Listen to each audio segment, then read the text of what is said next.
on a tous la bonne fortune que l'on mérite.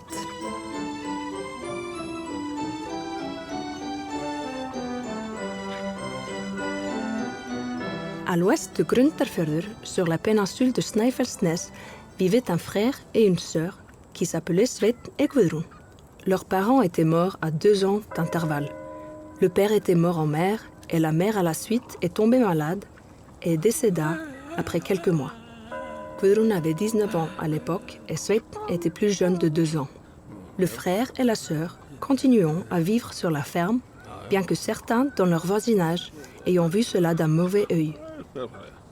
Sveinn, à 20 ans, était fort comme un taureau et le plus grand que la plupart de ses semblables. Il était habile de ses mains et plein d'initiative. Sachant travailler la pierre et le métal, il était recherché comme constructeur du mur. Sveinn se tourna vers Dieu à la suite du décès de ses parents.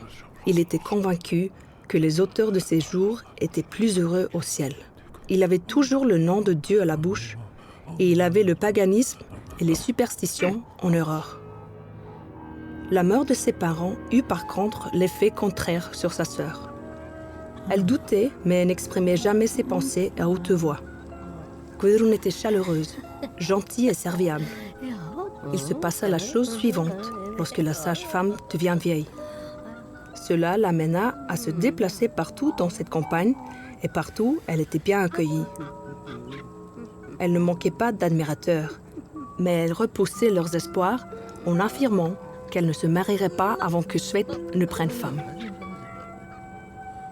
Ce qu'il envisagea de faire à l'âge de 23 ans lorsqu'il se fiança à Ref, qui devait épouser la même année. La ferme était surmontée d'une montagne appelée Firðarfjall. Les falaises rocheuses sur le flanc de la montagne étaient impressionnantes et on crut longtemps que des huldufolk ou des êtres cachés habitaient là. Guðrún, une nuit, sentait la présence d'un homme à côté de son lit. Il dit « Ma femme, prête à accoucher, est tombée malade. Je vous demande de nous aider. » Guðrún suivit l'homme qui monta jusqu'aux falaises qui s'ouvrent pour les laisser entrer. Une femme était allongée sur un lit à l'intérieur avec 2 enfants angoissés à ses côtés.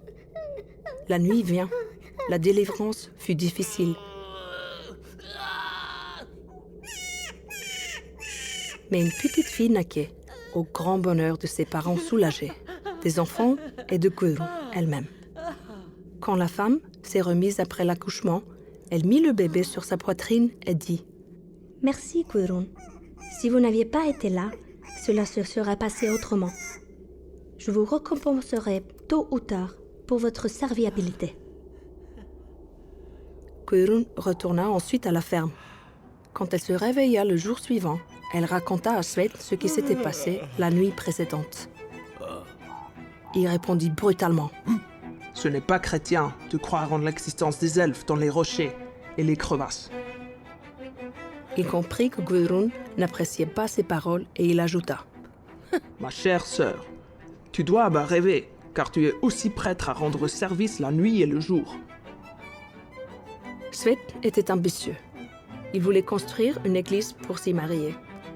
Mais il voulait aussi favoriser le culte chrétien et développer la vie sociale dans sa campagne. Il présenta ainsi la question à Guðrún. « J'ai envisagé de prendre les pierres dans la montagne qui nous surplombe. Ce sera un excellent matériau de construction. » Guðrún n'approuva pas le projet de son frère et lui demanda d'aller chercher les pierres ailleurs. Mais Sveinn avait pris sa résolution. Et quoi qu'elle dise pour le faire changer d'avis, il resterait sur ses positions. Il se rendit sur la montagne le matin suivant avec ses outils. Il dégagea la roche des falaises, dont les pins entiers débouleront dans la précipicie où Sveinn entendait construire son église. Sveinn était satisfait de la rapidité avec laquelle le travail avançait. Guðrún le soir tâcha de dissimuler ses inquiétudes et se réjouit pour son frère. Elle ne voulait pas aller au lit sur une querelle. La femme que Guðrún avait aidé à accoucher lui rendit visite dans la nuit. Elle portait une robe bleue magnifiquement brodée d'argent et une ceinture argentée. La femme s'exprima avec amertume. Gudrun, vous devez empêcher votre frère de détruire notre maison. Nous, les elfes, nous récompensons les bonnes actions, mais nous nous vengeons cruellement de ceux qui nous font du mal. J'ai une dette envers vous, et c'est pourquoi je n'ai pas fait du mal à votre frère. Mais s'il continue ses destructions, je prendrai l'affaire en main. Quand Gudrun s'est réveillée le lendemain matin, elle raconta à Svend sa conversation de la nuit, les larmes aux yeux.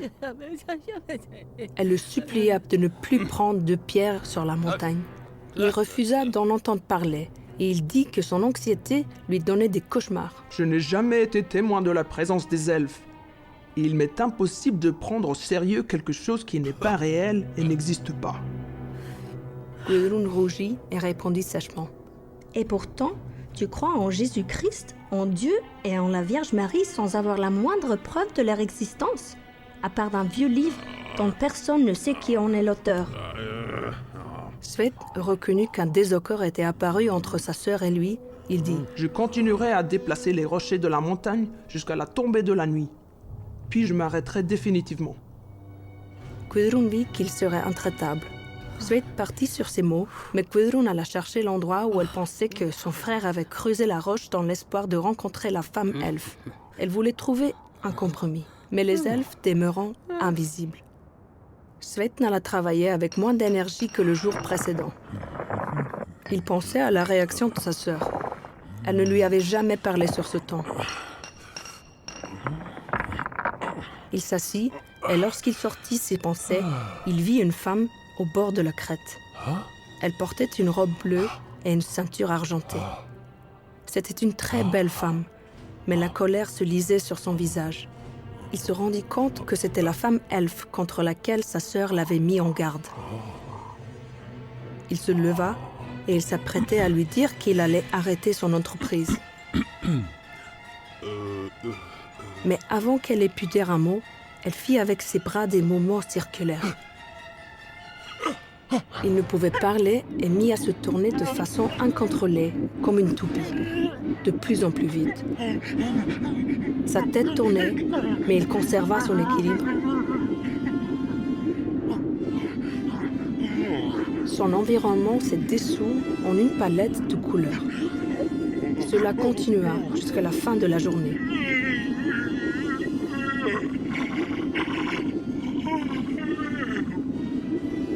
Il tourna sans fin jusqu'à ce qu'enfin, il s'effondre inconscient. Gudrun s'étonnait que Svend ne rentre pas dîner. Son anxiété augmenta. Si bien qu'elle prit la route de la montagne où elle ne perçut aucun signe de la présence de son frère. Aucun son ne lui parvint. Elle finit par trouver son frère, inconscient, au sommet de la falaise. Cela prit du temps, le faire revenir à lui et la ramener à la ferme. Il semblait assommé et ne dit pas un mot. Il alla se coucher et dormit. Il resta ainsi de nombreux jours. Svend devient distant, ses yeux égarés, et il avait tendance à rôder autour de la maison. Gudrun devait le surveiller en permanence. Et il ne retrouva jamais la santé, mais pouvait exécuter quelques menus tâches à la ferme. Svend survécut 2 dizaines d'années dans cet état. Gudrun un jour le trouva mort devant une pile de pierres qu'il avait amassée il y a fort longtemps. Gudrun après cela vécut seule dans la ferme jusqu'à ce qu'elle fût trop vieille pour vivre sans aide. Elle fut amenée dans une autre ferme où elle rendit l'âme à un âge très avancé. Les habitants du voisinage avaient des attitudes divergentes sur le comportement des elfes. Et Svend, le tailleur des pierres, fut regretté. Quand on demandait à Gudrun si elle avait du ressentiment à l'égard des elfes, elle répondait « On a tous la bonne fortune que l'on mérite. » L'histoire du projet de construction d'une église survécut dans la mémoire collective. Et peu à peu, on parla de la montagne comme de Kirkjufell, la montagne de l'église. Et elle est toujours dénommée ainsi.